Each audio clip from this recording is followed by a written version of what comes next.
മാഷേ, നമ്മുടെ ഈ അജ്മീർ ഒരു വലിയ തീർത്ഥാടന കേന്ദ്രമാണ് രാജസ്ഥാനിൽ. അവിടെ ഒരു ദർഗയുണ്ട്. നമ്മുടെ നാട്ടിലെ ആബാലവൃദ്ധം ഭക്തരും അങ്ങനെ പറയണം ആണ് ശരി, ഹിന്ദുക്കളും മുസ്ലിങ്ങളും ഒക്കെ ദർശനം നടത്തുന്ന ഒരു സ്ഥലമാണ്. അപ്പം അതൊരു വലിയ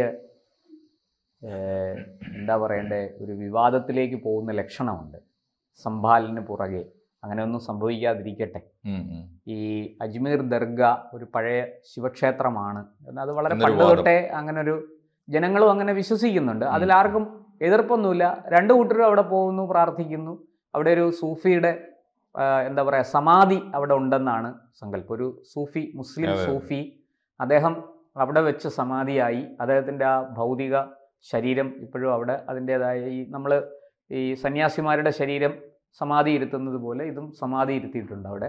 അങ്ങനെ അതിൻ്റെ ഇസ്ലാം മതാചാരപ്രകാരമുള്ള ചടങ്ങുകളോടുകൂടി അതവിടെ അങ്ങനെ പരിപാലിക്കുന്നു. അവിടേക്ക് ഈ പറഞ്ഞതുപോലെ അതൊരു ദർഗയാണ് എന്നുള്ള രീതിയിൽ അവിടെ ദർശനത്തിന് പോകുന്നു. അവിടുത്തെ വഴിപാടുകളൊക്കെ നടത്തുന്നു. അവിടുത്തെ പ്രാർത്ഥനകളിൽ പങ്കുകൊള്ളുന്നു. മുസ്ലിങ്ങളും പോകുന്നുണ്ട്, ഹിന്ദുക്കളും പോകുന്നുണ്ട്.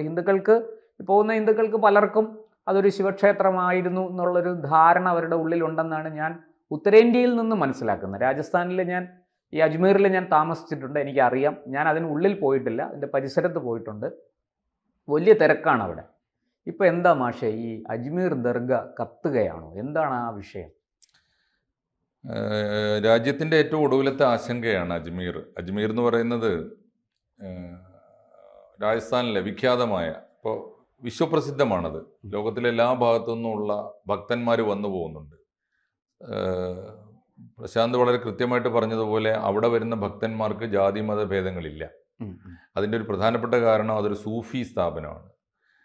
ഖാജ മൊയ്നുദ്ദീൻ ചിശ്തി എന്ന് പറയുന്ന സൂഫി വര്യനാണ് അവിടുത്തെ ദർഗയിൽ അന്ത്യവിശ്രമം കൊള്ളുന്നത് എന്നാണ് വിശ്വാസം. അപ്പോൾ അദ്ദേഹത്തിൻ്റെ വിശ്വാസം, അദ്ദേഹം എല്ലാ വിഭാഗം മനുഷ്യരുടെയും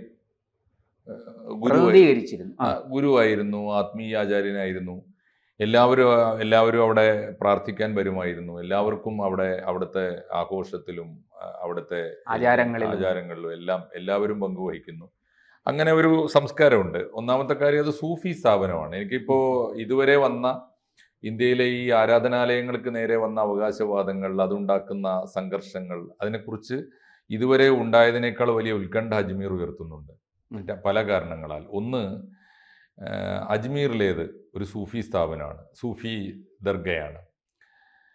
ഈ സൂഫികളുടെ ഒരു പ്രത്യേകത, അവർ ഭാരതീയ സംസ്കാരത്തെ, അതൊരർത്ഥത്തിൽ സകല മനുഷ്യരുടെയും സകല വിശ്വാസങ്ങളെയും ഒന്നുപോലെ സമാനമായി തുല്യമായി സ്വീകരിക്കുകയും ആദരിക്കുകയും ചെയ്യുന്നവരാണ്.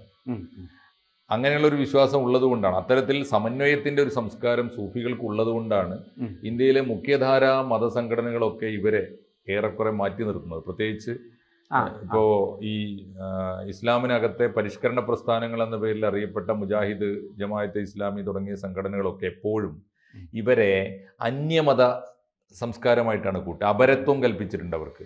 ഇപ്പോൾ സൗദി അറേബ്യ സൂഫിസം എന്ന് പറഞ്ഞാൽ അവർക്ക് വേറൊരു മതമാണ്, ഇസ്ലാം അല്ലാതെ. അപ്പോൾ അതുകൊണ്ട് ഇസ്ലാമിൻ്റെ ഒരു മാനവീകമായ ഒരു മുഖം, ഒരു പ്രാപഞ്ചികമായ ഒരു മുഖമാണ്. എല്ലാ വിശ്വാസങ്ങളെയും എല്ലാ സംസ്കാരത്തെയും ഉൾക്കൊള്ളുന്ന ഒരു ധാരയാണ്. അത്തരമൊരു സ്ഥാപനത്തിലേക്കാണ് ഏറ്റവും ഒടുവിലത്തെ തർക്കം വരുന്നത്. നേരത്തെ ഉണ്ടായിരുന്നിരിക്കാം. ഇതിലൊരു പ്രധാനപ്പെട്ട നേരത്തെ തർക്കമൊന്നും ഇല്ലായിരുന്നു, ആൾക്കാർക്ക് ഇങ്ങനെ ഒരു ധാരണ. ഇത്തരം കാര്യങ്ങൾ കോടതിയിലെത്തിയാൽ ഇന്ത്യൻ ഭരണഘടനയ്ക്ക്, മറ്റാർക്കുമല്ല, ആര് ഭരിച്ചാലും ഇന്ത്യൻ ഭരണഘടനയ്ക്ക് അത് പരിഗണിക്കാതിരിക്കാൻ കഴിയില്ല. നമ്മുടെ ഭരണഘടനയുടെ ഒരു പ്രശ്നം അതാണ്. വിശ്വാസത്തിന് വലിയ മുൻതൂക്കം കൊടുക്കുന്ന ഒരു രാജ്യമാണ് നമ്മുടെ രാജ്യം. അതുകൊണ്ട് ഈ ദേവാലയങ്ങൾക്ക് നേരെ സത്യമായിരിക്കും. ഇന്ത്യയുടെ ഒരു ചരിത്രം അറിയാവുന്ന എല്ലാവർക്കും അറിയാം, ഇവിടെ ഉണ്ടായി വന്ന എല്ലാ ദേവാലയങ്ങളുടെയും ചുവട്ടിൽ ഒരു കാലത്ത് ഏതെങ്കിലും ഒരു ക്ഷേത്രത്തിന്റെ അവശിഷ്ടങ്ങൾ ഉണ്ടാവാം. അത് ബലമായി പിടിച്ചെടുത്തത് തന്നെ ആയിക്കൊള്ളണമെന്നില്ല. അത് പലപ്പോഴും ആ വിശ്വാസികൾ ഏതെങ്കിലും ഒരു സൂഫി ആചാര്യന്റെ മാർഗത്തിലേക്ക് വരുമ്പോൾ അവർ തന്നെയും അത്തരം ദേവാലയങ്ങളെ രൂപം മാറ്റിയതും ആവാം. അല്ല മാഷെ, ഇപ്പൊ മാഷ് പറഞ്ഞതിനകത്ത് ഞാനൊരു കാര്യം കൂട്ടിച്ചേർക്കാൻ താല്പര്യപ്പെടുന്നു. അതായത് ഞാൻ മനസ്സിലാക്കി, അങ്ങ് പറഞ്ഞല്ലോ സൂഫികളുടെ പാരമ്പര്യത്തെക്കുറിച്ചും അവരുടെ ചരിത്രത്തെക്കുറിച്ചും ഒക്കെ വലിയ പഠന വിധേയമാക്കേണ്ട ഗവേഷണം വേണ്ടുന്ന ഒരു വിഷയമാണ് ഈ സൂഫികളുടെ. അവർ നമ്മുടെ ഈ ഭാരതീയ സനാതന പാരമ്പര്യത്തിലെ അദ്വൈത ചിന്താ പദ്ധതി, ആദിശങ്കരൻ്റെ അദ്വൈത ചിന്താ പദ്ധതിക്ക് അനുസൃതമായി വലിയ പ്രാധാന്യം, അതായത് ഞാനും ഈശ്വരനും രണ്ടല്ല, ഞാനും ഈശ്വരനും ഒന്നാണ് എന്ന ഒരു സങ്കല്പത്തെ ആത്മസാക്ഷാത്കാരത്തിലൂടെ അവിടെ എത്തി അങ്ങനെ എന്താ പറയാ ശിഷ്ടകാലം ഭൂമിയിൽ ചെലവഴിച്ചവരാണ്. അതാണ് ഈ സൂഫിസം. അവര് പലരും പലർക്കും വാസ്തവത്തിൽ ഒരു കാലത്ത് ഞാൻ കേട്ടിട്ടുള്ളത്, പല ഈ മുസ്ലിം ഭരണാധികാരികളും മുഗൾ ഭരണാധികാരികളും ഇവരോട് ചിലരൊക്കെ വലിയ പ്രതിപത്തി കാണിച്ചവരുണ്ട്, ചിലരെന്നാൽ ഇവരോട് ഒരു അകൽച്ചയും വിരോധവും പക്ഷേ ഇവർ കൂടുതലും ഈ ഹിന്ദു വിശ്വാസം പേറുന്ന ഭക്തരായിട്ടുള്ള ആൾക്കാരും ഒക്കെ ആയിട്ട് ഇവർ വളരെ ഇടപഴകി നന്നായിട്ട് ഇഴുകിച്ചേർന്ന് ജീവിച്ചവരാണ്. മാത്രമല്ല ഇവർ പലപ്പോഴും പല ദേവാലയങ്ങൾ, അത് ക്ഷേത്രമാകാം പള്ളിയാകാം, അതിനോടനുബന്ധിച്ചായിരിക്കും ഇവരുടെ താമസവും ഇവരുടെ നിലനിൽപ്പും ഒക്കെ. ഇവർ അവിടെ ചിലർ ഭജന നടത്തുന്നവരുണ്ടാവും. ഇപ്പം ഉദാഹരണത്തിന് ഹിന്ദുസ്ഥാനി സംഗീതത്തിന് വലിയ സംഭാവന കൊടുത്തിട്ടുണ്ട് സൂഫി സംഗീതം. അങ്ങനെ ഒരു സംഗീതധാര തന്നെ ഉണ്ടെന്നാണ് പറയപ്പെടുന്നത്. അല്ല, ഉണ്ട്. ഒന്നാമത് ഇപ്പോ ഈ അമീർ ഖുസ്രു ഇല്ലാതെ ഹിന്ദുസ്ഥാനി സംഗീതം നമുക്ക് ആലപിക്കാൻ കഴിയില്ല. ഉസ്താദ് ബിസ്മില്ലാ ഖാൻ മരണം വരെ ഷഹനായി വായിച്ചുകൊണ്ടിരുന്നത് നമ്മുടെ കാശി വിശ്വനാഥ ക്ഷേത്രത്തിന്റെ മുമ്പിലാണ്. അതൊരു വലിയ ദിവ്യാരാധനയായിട്ട് കണക്കുകൂട്ടുന്നവരാണ്. അങ്ങനെ വരുമ്പോ ഞാൻ പറയുന്നത്, ഇപ്പോൾ ഭാരതീയ സംസ്കാരത്തെ ഉയർത്തിപ്പിടിക്കുന്നവരൊക്കെ, പ്രത്യേകിച്ച് ഇപ്പോൾ നരേന്ദ്രമോദിയുടെ ഗവൺമെന്റ് വന്നതിന് ശേഷം കൃത്യമായി നമ്മൾ കണ്ടത് ഈ വലിയ സൂഫി സമ്മേളനങ്ങൾ സർക്കാരിന്റെ ചെലവിൽ തന്നെ നടക്കുകയും സൂഫിസത്തിന്റെ പ്രൊമോഷന് വേണ്ടിയിട്ട് ഒരുപാട് കാര്യങ്ങൾ. ഈ സമയത്താണ് നമ്മൾ സൂഫിസത്തെ കൂടി ഒരു വെറുപ്പിന്റെ ലിസ്റ്റിലേക്ക് പെടുത്തുന്നത്, ശത്രു പട്ടികയിലേക്ക് പെടുത്തുന്നത്. അത് അജ്ഞത കൊണ്ടാണെങ്കിൽ പോലും അത് ഉണ്ടാക്കാൻ പോകുന്ന അപകടം വളരെ വലുതാണ്. ഇപ്പോൾ ഒരു വൈദേശിക സംസ്കാരത്തിന്റെ പ്രാതിനിധ്യം അവകാശപ്പെട്ടുകൊണ്ട് നിൽക്കുന്ന ഒരു ഇസ്ലാമിനകത്തെ ശുദ്ധീകരണ പ്രസ്ഥാനങ്ങളെ പോലെ അല്ല സൂഫിസം. അപ്പോ നമുക്ക് വേറിട്ട് നിൽക്കാനുള്ള ഒരു പ്രവണത എല്ലാ ഭാഗത്തു നിന്നും കൂടിക്കൂടി വരുന്നു എന്നാണ് ഞാൻ മനസ്സിലാക്കുന്നത്. സങ്കലനം വേണ്ട. ഐഡന്റിറ്റി എന്ന് പറയുന്നത് വേറിട്ട് നിൽക്കലാണ്. വ്യത്യസ്ത വിശ്വാസധാരകൾ, ഇത് എന്തുകൊണ്ടാണ് ഒന്നാവാൻ പറ്റുന്നത്? പരസ്പര ബഹുമാനം ഉള്ളത് കൊണ്ടാണ്.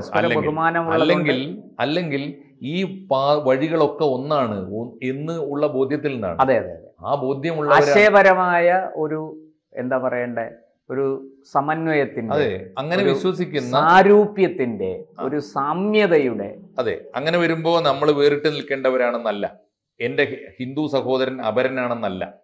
ഈ രാജ്യത്തിന്റെ എല്ലാ വിശ്വാസങ്ങളും ആത്യന്തികമായി ഒരു ചരടിൽ കോർത്തതുപോലെയാണ്, ഒരു പരാശക്തിയിലേക്കുള്ള അർപ്പണമാണ് എന്ന ബോധ്യമാണത്. എന്റേത് ശരിയും അവൻ്റേത് തെറ്റുമല്ല, പോലെ എന്റേതും അവൻ്റേതും ഒരേ വഴിയാണ്, അവൻ രണ്ട് വഴിയിൽ ലക്ഷ്യം ഒന്നാണ് എന്ന ബോധ്യത്തിൽ നിന്നാണ്. ആ ബോധ്യമുള്ള സൂഫി ദർഗയിലേക്കാണ് ഇപ്പോൾ ഏറ്റവും കൂടുതൽ. ഇങ്ങനെ വരുമ്പോൾ ഉണ്ടാകാൻ പോകുന്നൊരു തർക്കം നമ്മൾ പലപ്പോഴും സംസാരിച്ചിട്ടുള്ളതാണ്. ഇപ്പോൾ ഇങ്ങനെ നോക്കിയാൽ ഇന്ത്യയിലെ എല്ലാ, പ്രത്യേകിച്ച് നോർത്ത് ഇന്ത്യയിലെ ഇപ്പോൾ സൂഫികളുടെ വിഹാര കേന്ദ്രങ്ങളായിരുന്ന എല്ലാ സുൽത്താൻമാരുടെ കാലത്തായാലും അല്ലെങ്കിലും ഈ സൂഫി ദേവാലയങ്ങളുടെ ഒക്കെ ഒരു പ്രധാനപ്പെട്ട പ്രത്യേകത ഒരുപക്ഷെ ഒരു ക്ഷേത്രം തന്നെ അവരുടെ സ്വന്തം ദേവാലയമായിരുന്നു. ഗുജറാത്തിലുണ്ട്, അഹമ്മദാബാദിലുണ്ട്. ഞാൻ അവിടെ പോയിട്ടുണ്ട്. അവിടെ ഈ പറഞ്ഞതുപോലെ ഒരു സന്യാസി ഉണ്ടായിരുന്നു, ഒരു വൈഷ്ണവ സന്യാസിയാണ് അദ്ദേഹം. എല്ലാ മതങ്ങളെ ഉൾക്കൊള്ളുന്ന ആളായിരുന്നു. അവിടെ എല്ലാവരും വരും, ഒരു നാരായണ ഇങ്ങനെ നാരായണ നാമം ജീവിച്ച ആളാണ്. അവിടെ വരുന്ന ആൾക്കാർക്ക് ഭക്ഷണം കൊടുക്കുമായിരുന്നൊക്കെ ചെയ്യുമായിരുന്നു. അപ്പോൾ ഇദ്ദേഹം ഈ മതങ്ങളെക്കുറിച്ചൊക്കെ പഠിക്കാനും ഒക്കെ ശ്രമിച്ച്, പ്രത്യേകിച്ച് ഇസ്ലാം, അദ്ദേഹം ആ വഴികളും എല്ലാം നോക്കിയിട്ടുള്ള ആളാണ്. ആ മാർഗങ്ങളും എല്ലാം ഉപാസിച്ച് നോക്കിയിട്ടുള്ള, ശ്രീരാമകൃഷ്ണ പരമഹംസരെ പോലെ ആ മാർഗങ്ങളും ഒക്കെ ഉപാസിച്ച് നോക്കിയിട്ടുള്ള ആളാണ്. അപ്പോൾ ഇദ്ദേഹത്തെ അവിടെ ഒരു മുസ്ലിം ആക്രമണ കാലത്ത് ഇവിടെ ഇങ്ങനെ ആക്രമിച്ച് വന്നവർ, ഇപ്പോഴൊന്നും അല്ല കേട്ടോ, ഇത് 13-14 നൂറ്റാണ്ടിൽ നടന്നതാണ്. ഇദ്ദേഹത്തിൻ്റെ ആ ഒരു ക്ഷേത്രം, ഇദ്ദേഹം ഇരിക്കുന്ന ഒരു ചെറിയൊരു ദേവാലയം പോലെ, അതൊരു ക്ഷേത്രമാണെന്ന് നമുക്ക് പറയാൻ സാധിക്കില്ല, പക്ഷെ വലിയ കെട്ടിടമാണ് അത്. ഇദ്ദേഹത്തിന് അവിടെ ഒരു പൂജാമുറി ഉണ്ടായിരുന്നു, അവിടെ ഒരു വിഷ്ണു വിഗ്രഹം ഉണ്ടായിരുന്നു, ഒക്കെ ഉണ്ടായിരുന്നു. ഈ വന്ന ആക്രമണകാരി ഇദ്ദേഹം ആരാണ് എന്താണ് എന്നൊന്നും അറിയാതെ ഇദ്ദേഹത്തെ അവിടെ നേരിട്ട് ചെന്ന് ആക്രമിക്കുകയും ഉപദ്രവിക്കാൻ ശ്രമിക്കുകയും ചെയ്യുന്നു. അവിടെ കൊള്ളയടിക്കാൻ ശ്രമിച്ചു. അവിടെ എന്താണ് സംഭവിച്ചതെന്ന് 13-ാം നൂറ്റാണ്ടിൽ നടന്ന കാര്യമാണ്, നമുക്ക് ഇന്ന് കൃത്യമായിട്ട് പറയാൻ പറ്റില്ല. പക്ഷെ ഉപദ്രവിക്കാൻ ശ്രമിച്ചു, കൊള്ളയടിക്കാൻ ശ്രമിച്ചു. അദ്ദേഹം അവിടെ ഇരുന്ന് വളരെ ചിരിച്ചുകൊണ്ട് സമാധിയായി. അതേ സ്ഥലത്ത് ഇന്ന് അദ്ദേഹത്തിൻ്റെ ആ സമാധി അവിടെ ഉണ്ട്. അവിടെ മുസ്ലിങ്ങളും പോകുന്നുണ്ട്, ഹിന്ദുക്കളും പോകുന്നുണ്ട്. അവിടെ ഒരു ഹിന്ദു ട്രസ്റ്റാണ് അത് ഭരിക്കുന്നത്. അവിടെ ചെന്ന് കഴിഞ്ഞാൽ അദ്ദേഹത്തിൻ്റെ പടമുള്ള പേന അങ്ങനെയൊക്കെയുള്ള സാധനങ്ങൾ അവിടെ വാങ്ങാൻ കിട്ടും. അദ്ദേഹത്തിൻ്റെ ലോക്കറ്റ് ഒക്കെ കിട്ടും. അവിടെ ഞാൻ നോക്കുമ്പോൾ ഒരുപാട് മുസ്ലിങ്ങൾ അവിടെ വന്ന് ആ ഒരു കെട്ടിടത്തിനകത്തിരുന്ന് അവർ നിസ്കരിക്കാറ് പോലും ഉണ്ട് അവിടെ. അത് ഇത് ഹിന്ദുവിൻ്റെതാണോ മുസ്ലിമിൻ്റെ? ഞാൻ കൂടെ വന്ന ആളിനോട് ചോദിച്ചു, അല്ല ചേട്ടാ ഇത് ഹിന്ദു ദേവാലയമാണോ മുസ്ലിം ദേവാലയമാണോ എന്ന് ഏതാണ്? അപ്പോൾ പുള്ളി എന്നോട് പറഞ്ഞതാണ് വർഷങ്ങളായിട്ട് ഇത് ഇങ്ങനെയാണ്. പക്ഷെ ആർക്കും അതിൽ എതിർപ്പൊന്നുമില്ല, ആരും അതിൽ എന്തെങ്കിലും കലഹം ഉണ്ടാക്കാൻ പോകുന്നില്ല. സത്യം പറഞ്ഞാൽ ഇത്തരം സൂഫി സ്ഥാപനങ്ങൾ ആണ് ഭാരതീയ സംസ്കാരം ഉയർത്തിപ്പിടിക്കുന്നത്. അവരെ അവരിപ്പോ ഹിന്ദുക്കൾ അവരെ മുസ്ലിം ആയി വിളിക്കുന്നു, മുസ്ലിങ്ങൾ അവരെ ഇസ്ലാമിന് പുറത്തേക്ക് നിർത്തുന്നു. ഈ ഒരു ഗതികേട് ആലോചിച്ച് നോക്കൂ. അതാണ് ഈ സൂഫി സ്ഥാപനങ്ങളുടെ ഒരു ഗതികേട്. ഇനി ഇന്ത്യയിലെ പള്ളികൾക്ക് ചുവട്ടിൽ കൊത്തി നോക്കാൻ പോയാൽ 3000 പള്ളികളുടെ ലിസ്റ്റ് പണ്ടാരോ പ്രസിദ്ധീകരിച്ചിട്ടുണ്ടായിരുന്നു. പണ്ട് 3000 പള്ളികളൊക്കെ ക്ഷേത്രം തകർത്തുണ്ടാക്കിയതാണ്. 3000-ഓ 3 ലക്ഷമോ ഒക്കെ കണ്ടെത്താൻ കഴിഞ്ഞേക്കും ഇന്ത്യയിലെ പള്ളികൾ. പ്രധാനപ്പെട്ട ഒരു കാര്യം, ഈ ഇങ്ങനെ കൊത്തി നോക്കിയിട്ട് ദേവാലയങ്ങൾക്ക് ചുവട്ടിൽ കിളച്ചു നോക്കിയിട്ട് നമ്മൾ രാജ്യത്തിൻ്റെ സമാധാനം കെടുത്തിയാൽ ഉണ്ടാകാവുന്ന ഒന്നാമത്തെ അപകടം, ഏറ്റവും പ്രധാനപ്പെട്ട അപകടം, സമാധാനമില്ലാത്ത ഒരു ഭാരതത്തിന് സ്ഥിരമായ ഒരു പുരോഗതിയിലേക്ക്, വികസനത്തിലേക്ക് മുന്നേറാൻ കഴിയില്ല. സുസ്ഥിരമായ വികസനം, ജനകീയമായ മുന്നേറ്റം സ്വപ്നം കാണുന്ന ഒരു ഗവൺമെന്റിന് അടിയന്തരമായി ഇത് അവസാനിപ്പിക്കാൻ കഴിയണം. 3000-ൽ നിന്ന് 3-ലേക്ക് എന്നൊരു മുദ്രാവാക്യം വന്നിരുന്നു നേരത്തെ. 3 ദേവാലയങ്ങൾ, അത് ന്യായമാണ്, വൈകാരികമാണ്. ഒന്ന് ശ്രീരാമന്റെ ക്ഷേത്രം, മധുരയിലെയും കാശിയിലെയും ദേവാലയങ്ങൾ. ഈ 3 കൊണ്ട് അവസാനിപ്പിക്കുകയാണെങ്കിലും കൊള്ളാമായിരുന്നു. അത് അവസാനിപ്പിക്കുകയാണെങ്കിൽ ഇപ്പൊ 1-ന്റെ കാര്യം തീർന്നു, അയോധ്യ തീർന്നു. കാശിയിലെയും മധുരയിലെയും പ്രശ്നം കൂടി രമ്യമായി ഒരു വലിയ കലാപത്തിലേക്ക് പോകുന്നതിന് മുമ്പ് തീർത്തു കഴിഞ്ഞാൽ അവസാനിക്കുമെന്ന് നമ്മൾ കരുതിയിരുന്നു. എല്ലാ ഭാഗത്തു നിന്നും അത്തരം പ്രതികരണങ്ങൾ വന്നിരുന്നു. അതിനുശേഷമാണ് ഇപ്പോൾ പുതിയ കാര്യങ്ങൾ വന്നത്. ഇപ്പോൾ ഗ്യാൻബാബിയിൽ വന്നു, സംഭലിൽ വന്നു, ഇപ്പോൾ ഒടുവിലത്തേത് അജ്മീറിലും വന്നിരിക്കുന്നു. ഈ പോക്ക് പോയാൽ ഇന്ത്യ എന്താവും എന്നതാണ് നമ്മുടെ മുമ്പിലുള്ള ഒരു ചോദ്യം. ഇതിന് ഇടപെടേണ്ടവർ അടിയന്തരമായി തീർച്ചയായിട്ടും കലാപം വരുമ്പോൾ അടിച്ചമർത്തുന്നുണ്ട്. പക്ഷേ കോടതികളിൽ അടിച്ചമർത്തലില്ലല്ലോ. കോടതിയിൽ പോവുകയാണ്, അത് ശിവക്ഷേത്രമാണ്. പണ്ട്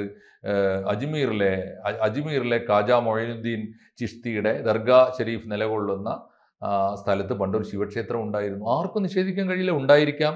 അത് ASI പരിശോധിക്കണം എന്നൊക്കെ പറഞ്ഞുകൊണ്ടാണ് കോടതിയിൽ പോയിരിക്കുന്നത്. തീർച്ചയായിട്ടും കോടതിക്ക് ഒരു നിയമപരമായ മാർഗങ്ങളിലൂടെ മുന്നോട്ട് പോകാനേ പറ്റൂ. ഒന്ന്, ഒരിക്കലും തീരാത്ത തർക്കങ്ങളിലേക്ക് അത് പോകും. 2, ആ തർക്കത്തിന്റെ കാലത്ത് തന്നെ അത് തെരുവിൽ രാഷ്ട്രീയമായി വലിയ സംഘർഷത്തിലേക്ക് പോകും, കലാപത്തിലേക്ക് പോകും, സമാധാനം കെട്ടുപോകും, രാജ്യത്തിന്റെ പുരോഗതിയെ തടസ്സപ്പെടും. ഒന്നാലോചിച്ചു, ഇതാണ് സ്ഥിതി. ഈ സ്ഥിതി എങ്ങനെ പരിഹരിക്കാനാവും എന്ന് ആലോചിക്കേണ്ടത് ഇപ്പോൾ 2-3 തരത്തിൽ. ഇപ്പോൾ ഏറ്റവും ഒടുവിലത്തെ അജ്മീറിന് ഞാൻ പറഞ്ഞത് 3ാമത്തെ ഒരു മാനം കൂടിയുണ്ട്. അജ്മീർ ആരുടെ ദേവാലയമാണ് എന്ന് ചോദിച്ചാൽ സകല മനുഷ്യരുടെയും ദേവാലയമാണെന്ന് പറയേണ്ട ഒന്നാണ് അജ്മീർ. അത് ഹിന്ദുക്കളും മനസ്സിലാക്കുന്നില്ല, മുസ്ലിങ്ങളും മനസ്സിലാക്കുന്നില്ല. മുസ്ലിങ്ങൾ പറയുന്നത് അവന്മാർ കടത്തിക്കൂട്ടിയതാണ്, ഹിന്ദുവിൽ നിന്ന് വന്നതാണ് സൂഫിസം എന്നാണ് മുസ്ലിങ്ങളുടെ വിശ്വാസം. അങ്ങനെയാണ്, അവരന്മാരാണ്. ഇവിടുത്തെ പാവം ഹിന്ദുക്കളും അങ്ങനെ പറയാൻ തുടങ്ങിയാലോ ഇതൊരു വല്ലാത്ത പ്രതിസന്ധിയാണ്, ശുഭോദർക്കമായ കാര്യം. ഞാൻ പറയുന്നത് സൂഫിസമാണ് താരതമ്യേന ഇസ്ലാമിന്റെ ഏറ്റവും മാനവികമായ, ഏറ്റവും ശാന്തി മന്ത്രത്തിന്റെ മുഖം എന്ന് വിചാരിക്കുന്നവരാണ് ഞങ്ങളൊക്കെ. ഇപ്പൊ സൂഫി ദേവാലയങ്ങൾക്ക് നേരെയും ഇതേ തരത്തിലുള്ള സംഘർഷത്തിന്റെ അവസ്ഥ വന്നാൽ നമ്മൾ ഈ ഒരു ആത്മീയ ധാരയിൽ എവിടെ നിലയുറപ്പിക്കുന്ന ചോദ്യം. ഇവിടെ നമ്മൾ വാസ്തവത്തിൽ ഹിന്ദു മുസ്ലിം എന്നതിനുപരി ഒരു ആധ്യാത്മികമായ മാനം ഇതിന് കൊടുത്തുകൊണ്ട് ആത്മീയമായ ഒരു തേജസ്സോടുകൂടി ഇതിനെ വളരാൻ അനുവദിക്കുകയും ഇത് ആ തരത്തിൽ ഭക്തർക്ക് തണലേകുന്ന ഒരു സംവിധാനമായി മാറുകയും ചെയ്യട്ടെ എന്ന് മാത്രമേ. അതാണ് അതിന് പരിഹാരം. എവിടെയാണ് പ്രശാന്തേ വിശ്വാസത്തെ ഹൃദയത്തിൽ നിന്ന് ആലോചിച്ച് നോക്കൂ. വിശ്വാസത്തെ ഹൃദയത്തിൽ നിന്ന് തെരുവിലേക്ക് എടുത്താൽ അത് വലിയ അപകടം ചെയ്യും. എന്താവും ഒന്നാലോചിച്ച് നോക്കൂ. ദൈവം എന്ന വിശുദ്ധമായൊരു ശക്തി മനുഷ്യന്റെ ഹൃദയ കൊട്ടാരങ്ങളിൽ നിന്ന് പുറത്തിറങ്ങിയിട്ട് ഭരണകൂടത്തിൽ കണ്ണും നട്ട് തെരുവിൽ വാളെടുക്കാൻ തുടങ്ങിയാൽ എന്തായിരിക്കും രാജ്യത്തിന്റെ ഭാവി? ഈ ആശങ്ക ചിന്തിക്കുന്ന എല്ലാവരെയും ഉത്കണ്ഠാകുലരാക്കുന്നുണ്ട്. യുക്തമായ തീരുമാനമെടുക്കാൻ അതെ, ദൈവാധീനം കൊണ്ട് നമ്മുടെ ഭരണകൂടത്തിനും നല്ലത് കോടതികൾക്കും തോന്നിക്കട്ടെ ഒക്കെ കഴിയട്ടെ. എന്ന് ജനങ്ങൾ അത് നമുക്ക് ആശംസിക്കാം. അനുസരിച്ച് അത് ഭരണകൂടത്തെയും കോടതിയെയും ഒക്കെ എന്താ പറയണ്ടേ, അവരുടെ തീരുമാനത്തെ അനുസരിച്ചുകൊണ്ട് മുന്നോട്ട് പോകട്ടെ എന്ന് മാത്രമേ നമുക്ക് പ്രതീക്ഷിക്കാം. പറയാൻ സാധിക്കൂ. യെസ്.